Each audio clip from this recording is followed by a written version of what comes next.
Hello friends, welcome to our YouTube channel Eklavya the exam cracker.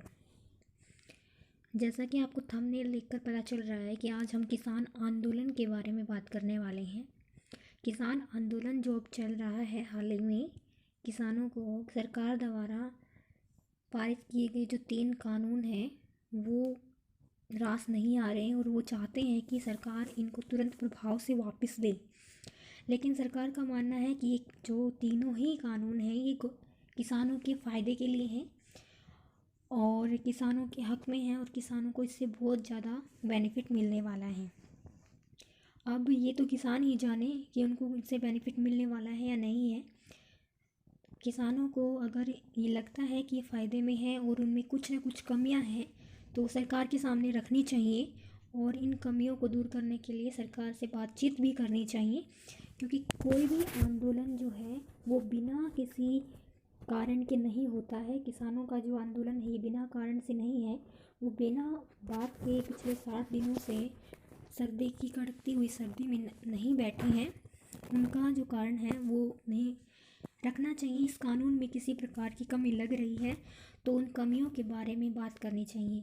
किसी भी चीज़ के बारे में ये कहना कि ये पूरी तरह से गलत है, ये सही नहीं होगा। हर एक कानून के अंदर कुछ ना कुछ सही होता है और कुछ ना कुछ गलत होता है, तो हमें उन गलत चीज़ों को ध्यान में रखना चाहिए और उनके ऊपर बातचीत करनी चाहिए। तो चलो, ये तो जो गवर्नमेंट और किसान के बीच की बातें हैं वो देखेंगे कि उन्हें अपना आंदोलन कैसे करना है और गवर्नमेंट देखेगी कि उन्हें किस तरह से इस आंदोलन को शांत करना है। तो चलिए, जो हमारा जो टॉपिक है किसान आंदोलन, उसके विषय पे आते हैं। तो जैसा कि किसान आंदोलन आप सभी देख रहे हैं, आपके दिमाग में भी आया होगा कि जैसा ही किसान आंदोलन अब चल रहा है, क्या ऐसे पहले भी कोई आंदोलन हुए हैं, कैसे हुए हैं, कितने हुए हैं, उनके विषय में हमें देखना है। हल्के से हम एक बार डिस्कस कर लेते हैं कि कौन कौन से आंदोलन हुए हैं। तो जो किसान आंदोलन हुए हैं वो अगर हम बात करें, हमारे दिमाग में आता है तो हम सर्च करते हैं और मैंने भी ऐसे ही सर्च किया तो मुझे कुछ किसान आंदोलन मिले, जैसे कि बंगाल का नील विद्रोह था, चंपारण सत्याग्रह, खेड़ा सत्याग्रह, बेगू किसान आंदोलन। ये कुछ आंदोलन मुझे मिले जो कि अंग्रेजी सरकार के समय हुए थे। तो बंगाल का जो नील विद्रोह था वो 1859 में हुआ था। नील की जो खेती थी उसको करने के विरोध में किसान नील की खेती नहीं करना चाहते थे और जो सरकार थी वो किसानों से ज़बरदस्ती जो नील की खेती करवाती थी, क्योंकि नील की जो फसल थी वो बहुत ही पैसा दिलाने वाली फसल थी, एक व्यापारिक फसल थी। और ये आंदोलन कब हुआ? फरवरी मार्च 1859 में हुआ था और किसानों ने नील की खेती करने से बिल्कुल मना कर दिया और लगभग 1860 तक नील की खेती जो थी लगभग बंद पड़ गई थी और किसानों ने नील खेती करना बंद किया। ये कुछ आपको तस्वीरें दिखाई दे रही हैं, ये नील के कारखाने की तस्वीरें हैं जो उस समय पर 1859 में हुआ करता था बंगाल में। ये जो तस्वीर आपको दिख रही है उत्तर 24 परगना जो पश्चिम बंगाल में है, वहाँ के नील के कारखाने की तस्वीर है। तो जो नील का जो विद्रोह 1859 में स्टार्ट हुआ था वो धीरे धीरे जारी रहा और ऐसे ही चंपारण सत्याग्रह में वो तब्दील हो गया। चंपारण क्या है?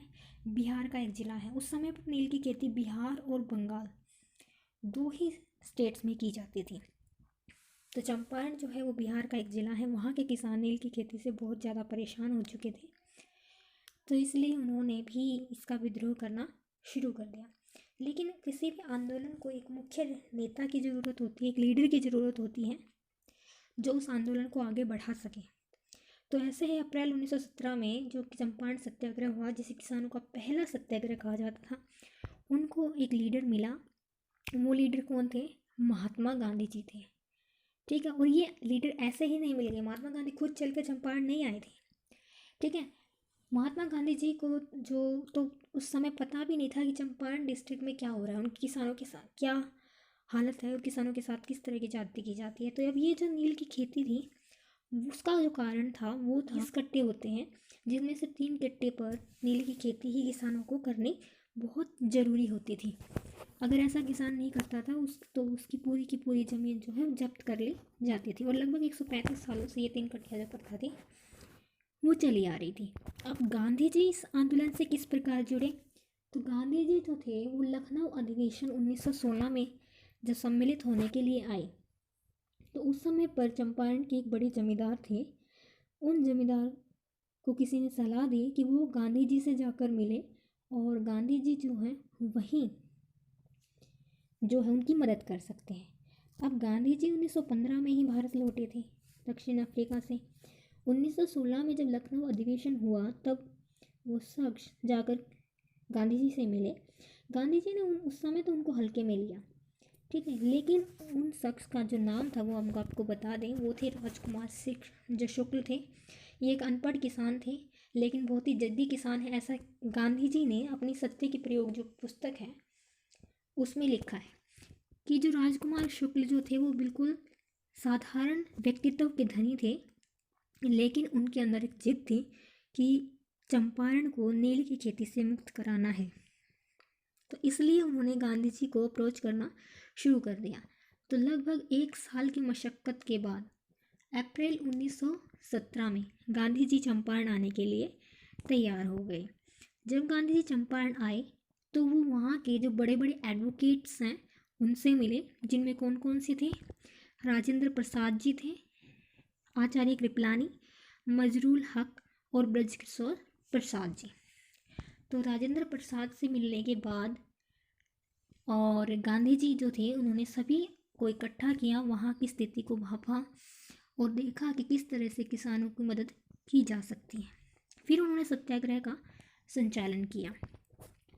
फिर हम बात करते हैं खेड़ा सत्याग्रह। खेड़ा सत्याग्रह जो था इंस्पायर्ड था चंपारण सत्याग्रह से ही।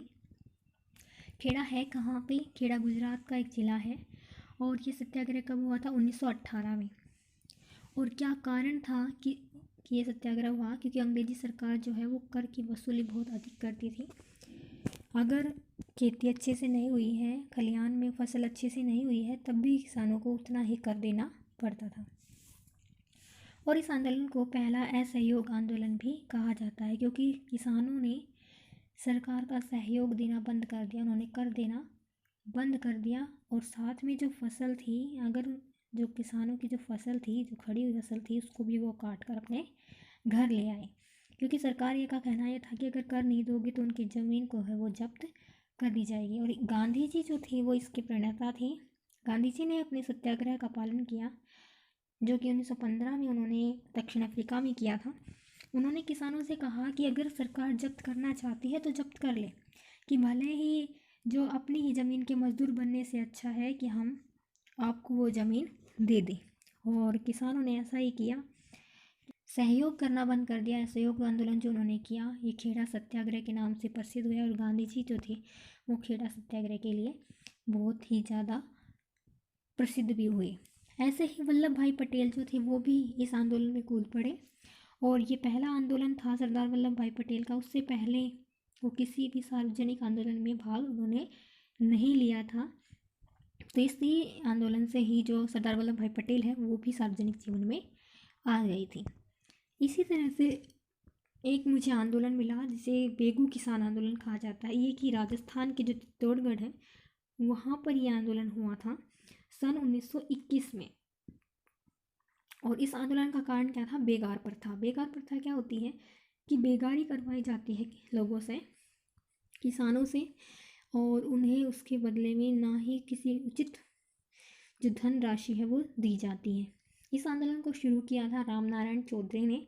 रामनारायण चौधरी कौन थे? रामनारायण चौधरी जो थे उस समय के राजस्थान सेवा संघ के मंत्री थे और बाद में इसको संचालित किया विजय सिंह पथिक ने। और उस समय जो बेगू हैं वहाँ के जो ठाकुर हुआ करते थे उनका नाम था अनूप सिंह। अनूप सिंह और रामनारायण चौधरी के मध्य एक समझौता हुआ था जिसे बोल्शेविक समझौते के नाम से भी जाना जाता है। यानी कि यह जो आंदोलन था ये भी बहुत लंबा चला, 1923 तक ये आंदोलन चला, तब जाकर जो किसानों को बेगारी प्रथा से आंशिक रूप से मुक्ति मिली। तो आपको ये जो हमारा वीडियो है ये पसंद आया होगा। अगर वीडियो पसंद आ रहा है तो वीडियो को लाइक ज़रूर करें, अगर नहीं पसंद आ रहा है तो डिसलाइक भी कर सकते हैं आप, और शेयर करें ताकि सभी को इस आंदोलन के विषय में जानकारी प्राप्त हो। और अगर आप चाहते हैं हम किसी और अन्य विषय पर भी आपको जानकारी प्रदान करें तो प्लीज़ कमेंट करके हमें ज़रूर बताएं और चैनल को सब्सक्राइब करना ना भूलें। Thanks for watching.